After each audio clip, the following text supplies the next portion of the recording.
দেখা যায় ফিটনেসটাকে আমরা অনেকেই বেশি মনে করি কি অবেসিটি, আমরা শুধুমাত্র শারীরিক গঠনটাকে ঠিক করার জন্য আমরা জিমে যাব। এবং আগে অনেকটা বলা হতো কি যারা জিমে যায় তাদেরকে অনেকে ভালোভাবে দেখতো না, মডেল বা যারা স্টার তারাই শুধুমাত্র জিমে যেত, যে না তার বডি ফিটনেসটা সুন্দর রাখতে হবে, তাকে দেখতে সুন্দর থাকতে হবে, যাতে হচ্ছে তার স্টারের লেভেলটা ঠিক থাকে। কিন্তু এই ইস্যুটা কিন্তু অনেকটা সময়ের সাথে সাথে পরিবর্তিত হয়ে গিয়েছে। দেখা যায় যে শারীরিক সমস্যাগুলো থেকে বা মানসিক সমস্যাগুলো থেকে আমরা ওভারকাম করার জন্য এখন কিন্তু আমরা ফিটনেস সাইডে মেয়েদেরকে আগের থেকে বেশি আমরা ডক্টররাই অ্যাডভাইস করি যে না আপনি ফিটনেসে জয়েন করেন।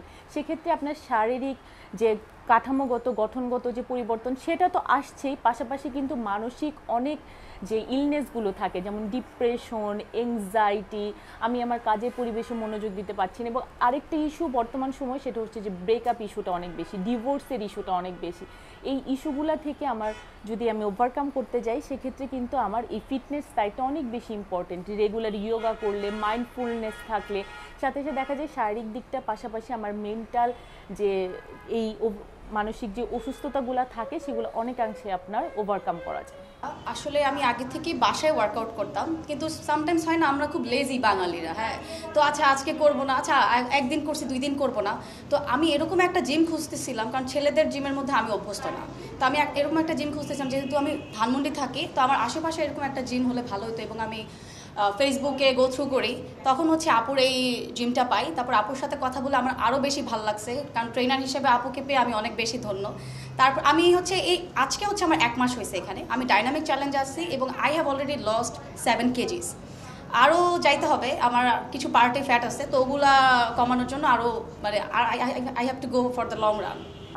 এখনকার আসলে আমাদের সমাজটা এমন হয়ে গিয়েছে যে আমরা আসলে মানে বাচ্চাদেরকে প্রপার এন্টারটেনমেন্টের সুযোগটা, জায়গাটা দিতে পারি না, সময়টাও অনেক সময় দিতে পারি না। কারণ এখন ম্যাক্সিমাম মারাই হচ্ছে ওয়ার্কিং হয়, অথবা ঘরে থাকলেও দেখা যায় যে বিভিন্ন কাজে ব্যস্ত থাকে। এবং বাচ্চার হচ্ছে মানে আগেকার দিনে আমরা যেরকম খেলার মাঠ পেতাম, এখনকার বাচ্চাদের হচ্ছে বিনোদনের সুযোগটা খুবই কম, যে কারণে বাচ্চাকে সময় দেওয়াটাও একটা খুব গুরুত্বপূর্ণ ব্যাপার। যে কারণে হচ্ছে বাচ্চা ইচ্ছা করলে জিমে মায়ের সাথে আসতে পারে, এখানে এসেও হচ্ছে অ্যাক্টিভ থাকতে পারে। হ্যাঁ, আর এখনকার বাচ্চাদের একটা অনেক বড় সমস্যা হচ্ছে তারা গ্যাজেটের উপর পুরোপুরি ডিপেন্ডেন্ট থাকে, যে কারণে আর তারা হচ্ছে ওভারওয়েট হয়ে যাচ্ছে খুব অল্প বয়সে। অনেক টিনেজাররাই দেখা যাচ্ছে যে গ্যাজেটের উপর এত বেশি ডিপেন্ডেন্ট থাকে যে সারাদিন ঘরে বসা থাকে, তাদের পড়াশোনা, তাদের এন্টারটেইনমেন্ট সব কিছু হচ্ছে গ্যাজেট নির্ভর থাকে, যে কারণে অল্প বয়সে তারা ওভারওয়েটও হয়ে যাচ্ছে। এবং এই ওভারওয়েটের কারণে অনেক সময় দেখা যায় যে স্কুলে তারা বুলিংয়ের শিকার হচ্ছে। হ্যাঁ, এই কারণে তাদের মেন্টাল হেলথ হচ্ছে ইফেক্ট পড়ছে আর কি, মেন্টাল হেলথের উপর এফেক্ট পড়ছে। সো তারা হচ্ছে ইচ্ছা করলে এভাবে জিমে এসে সময়টা কাটাতে পারে, তারা অ্যাক্টিভ থাকতে পারে, মায়ের সাথেও সময় কাটাতে পারে, এখানে একটা কোয়ালিটিফুল সময় তারা কাটাতে পারছে, ফিজিক্যালি এবং মেন্টালি তারা অ্যাক্টিভ থাকতে পারছে। এটা আসলে আমার এখানে আসার কারণই হচ্ছে মেন্টাল হেলথটাকে হ্যাপি রাখা, because it's very important for my family. Because আমি ভালো থাকলে আমি আমার ফ্যামিলিকে ভালো রাখতে পারবো, আমার ফ্রেন্ড সার্কেলকে ভালো রাখতে পারবো, সবাইকে সারাউন্ডিং যারা আছে সবাইকে ভালো রাখতে পারবো। সো এখানে আসার কারণ হচ্ছে একমাত্র এটা মেয়েদের only for girls, and Sanzi আমাদের যে fitness trainer, she is the only reason why I came here, because I love her a lot and সে জানে how to maintain a girl or girls সবাইকে নিয়ে। প্রত্যেকটা মেডিকেশনের লাইনে যদি আমরা বলি, মানে মেডিকেল সায়েন্সে যদি বলি, যেমন একটা রোগের জন্য একজন ডাক্তার থাকে, বা একটা সাইডের আমার ডিজিজ হচ্ছে সেটার জন্য আমি একটা ডিপার্টমেন্টে যাব, এক ডিপার্টমেন্টে যেমন সব কিছু হয় না, সেমভাবে আমাদের ওয়ার্কআউট লাইনটাতে, অ্যাক্টিভিটিস লাইনটাতেও একটা ডিপার্টমেন্টে সবগুলো দিক দেখে না। হুইচ ইজ লাইক আপনার যদি আপনি ওমেন প্রবলেমগুলো বলেন, ইজ লাইক ইনসাইড আমাদের ওমেনের অনেক প্রবলেম থাকে, ওভারিয়ান ইস্যু থাকে, ইট্রিয়াস জনিত ইস্যু থাকে, এখন কিছু নর্মাল ডিজিজগুলো খুব বেশি সামনে চলে আসে, হুইচ ইজ অ্যান্ড্রিওম্যাট্রিসিসের একটা ইস্যু আছে, আপনার সিস্টের একটা ইস্যু আছে, তারপরে ফাইব্রয়েড সিস্ট হচ্ছে সেটার একটা ইস্যু আছে, ওভারিয়ান কিছু প্রবলেম আছে। এই জিনিসগুলো যদি আমরা ন্যাচারালভাবে হিলিং চিন্তা করি, ডেফিনেটলি ইয়োগা পার্টটা ইজ এ বেস্ট।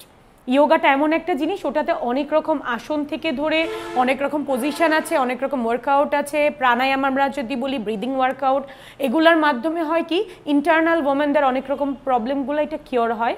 অলসো আমাদের রেগুলার সাইক্লিং ইজ লাইক বলে, মানে মিনস্ট্রিয়াল যে সাইক্লিংটা, এইটা ওমেনদের রেগুলার করার জন্য yoga is a best side. এখন আপনি যদি মনে করেন যে না, আমি আমার ইন্টারনালের সাথে আমি আমার এক্সটার্নাল পার্টটাও দেখতে চাবো, আমি চাচ্ছি যে আমার বডি থেকে ফ্যাটটা একটু বার্ন হোক, আমি আরেকটু স্টেবল হইতে পারি, আমি খুব বেশি হাঁপাই যাচ্ছি, তখন আমরা সেটার সাথে অ্যাড করে দিই কি, আমরা জুম্বাটাতে অ্যাড করি। বিকজ অফ জুম্বাটা হচ্ছে হাই ইন্টেন্সিটি, ওই হাই ইন্টেন্সিটির কারণে আমাদের ইন্টারনাল তো শেষ হলো ইয়োগার মাধ্যমে, জুম্বাটার মাধ্যমে আপনার যে এক্সটার্নাল বডি ফ্যাটটা আছে ওটা গেল, তার সাথে সাথে আপনার বিভিন্ন রকমের ইনজুরিয়াস কিছু ইস্যুস আমরা ফেস করি, ওটাও আমাদের কিওরের একটা সাইড আসে। আবার অনেকের দেখা যায় বয়সের মাধ্যমে অনেক কিছু বাড়ছে।